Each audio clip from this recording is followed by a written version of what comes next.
uri muzima.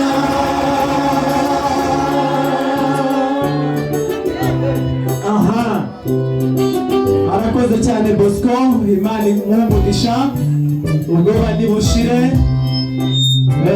Reka nsabe ko baguhereze mikrofone, baguhereze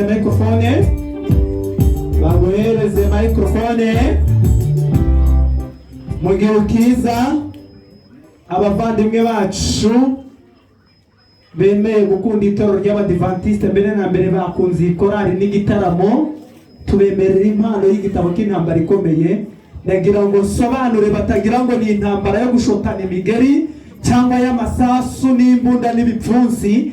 Ni igitabo kivuga intambara iri hagati y'ikiza n'ikibi, hagati ya Kristo na Satani. Intambara iri hagati ya Kristo na Satani, n'urwango Satani yanga umuntu n'urukundo Kristo akunda umuntu yaremye.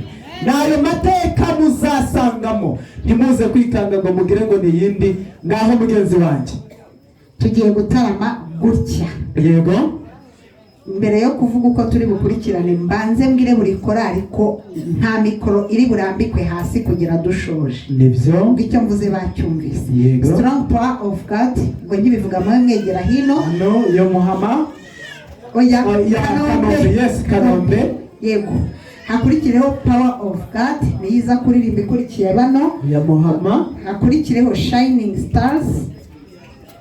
Ego ni Kanombe English Church. Aha. Hakurikireho shining stars. Hakurikireho Eden Garden Happiness baze kudusoreza. Wow.